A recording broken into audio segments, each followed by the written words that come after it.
got another box which I think contains some form of suction cleaning device. That would be a turn up for the books, wouldn't it? We don't often see those on this channel. This is a request from a viewer, thank you very much, and he hadn't actually seen this because, like so often, I just told him that yes, he could chuck my address at the seller and have it sent straight here, and then I will do it, and then we shall send it on. So, in a first for everybody, including the person whose money bought it, let's have a look at a Hoover Constellation.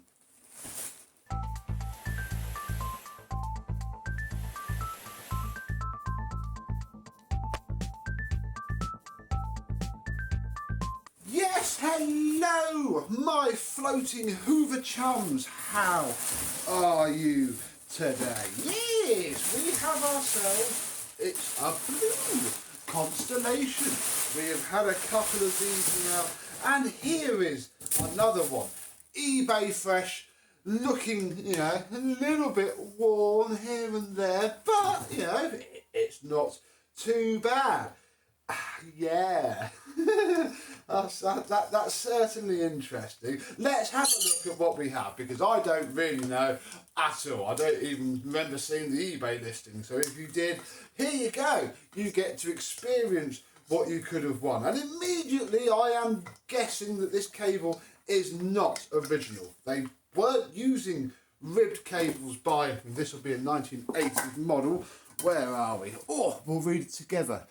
867, yeah, February 1983. There we go. So, you know, I think this isn't the original cable. It is far too long for a standard Hoover job. However, we have a very nice Volex plug on it. Yeah, that's not too bad at all. Oh, hide my horrible fingernail there for you. Be careful where you smash your hand down when you're holding something. Yeah, a nice Volex plug. I mean, the cable's fine. It does the job of putting electricity from there to there.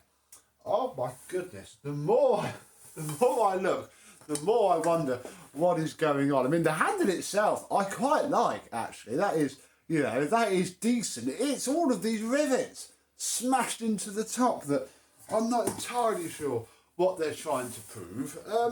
Yeah, but it's okay, you know. The skirt is, I say, a bit loose and has some rivets, which definitely aren't original. So, yeah, there's that. I'm going to put clear silicone around there. It sort of sticks it down and stops all the air from just blasting out of that joint. Bar that, the blue should polish up quite nicely. The switch,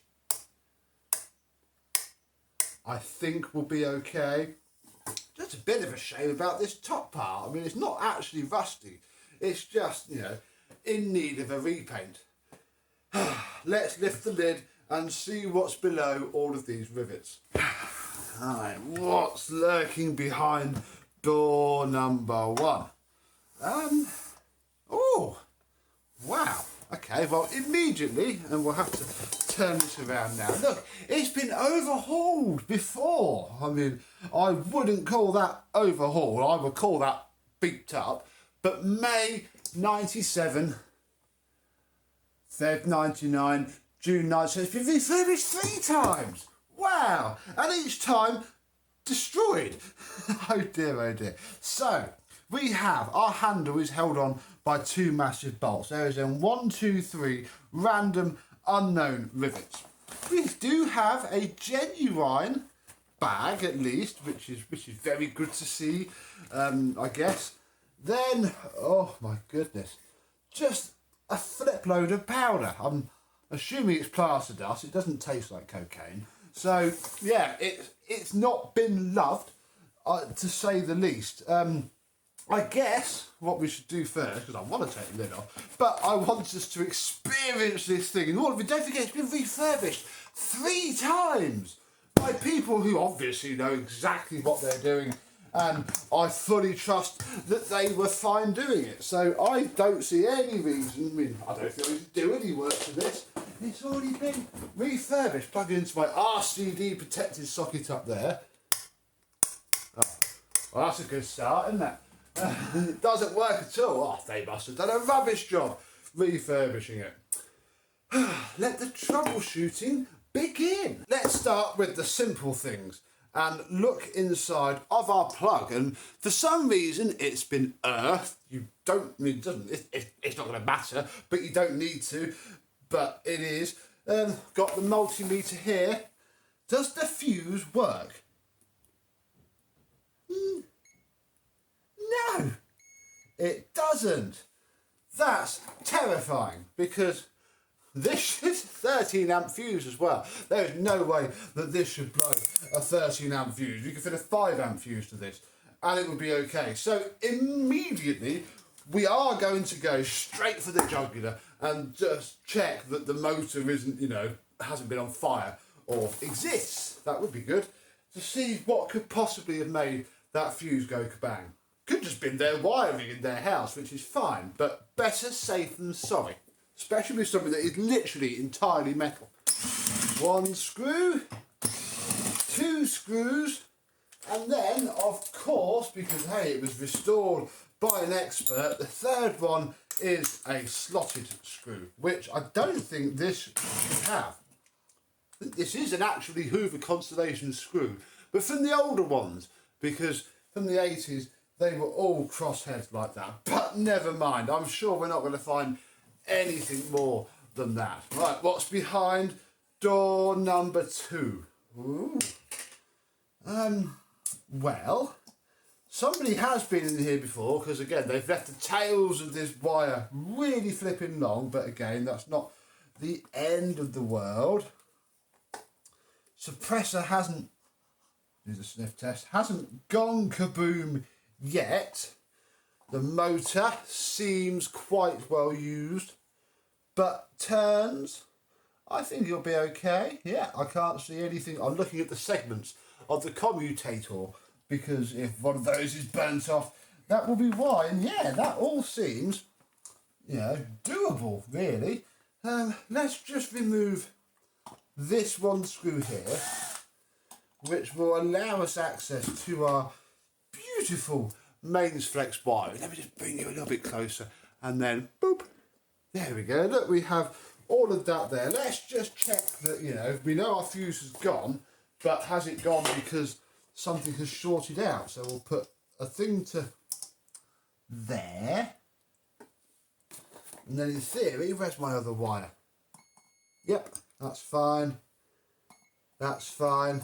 So I think the cable's okay. I'm gonna hope that the only reason this fuse went is because, I don't know, their wiring in their house might be slightly dodgy, or this Atlas fuse is just not very good. I don't know. I'm going to go get a 5 amp fuse. I think I've got some. Fit that, put this all back together, and we'll see if she spins up. I don't think it's going to float though. Right, attempt number 2.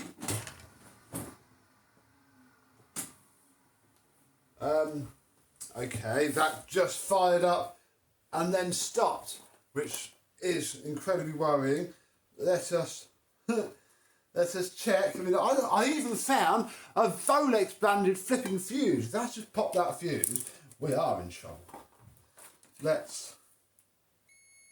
Okay, no, the fuse is still good.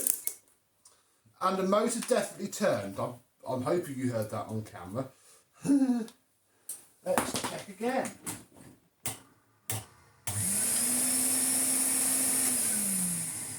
Okay, it ran, but that tripped my plug up there 3 times. This is an RCD plug, and look, it's tripping. So that runs, but as soon as I plug it in, it trips, and the red light goes off. That is interesting. I'm going to go out on a limb and say that it ran. I don't know why I'm touching it, it's unplugged now. It seems to spin okay. What I'm guessing is that the suppressor is at the edge of its life and about to just burn out, and that is why she's not very happy. So I think, I don't know, we'll leave this on the cliffhanger, because this is the before video. on the after video, you can look forward to seeing if I got this thing working with just the usual. You see me do the usual time and time and time again, so that's fine. Not too concerned about that. Yeah, I'm hoping that just a good take apart, clean and rewire without the RF suppressor is going to make it happier. So it runs okay. I shall tell you in the after video what I found. But I think for now we'll leave it there. Oh, this handle would almost be lovely if it was the only problem with it. But, you know, it's seen some... It's been refurbished, don't forget. Wow, sometimes... I usually think I'm not too great, but all of a sudden I feel really quite good about the refurb work that we do. Let's see if we can bring this Hoover Constellation around. So what's the worst condition or most bodged up Connie you have ever seen? Do let me know down below. And until the next time, I and this electrically dangerous item will see you soon. Bye bye.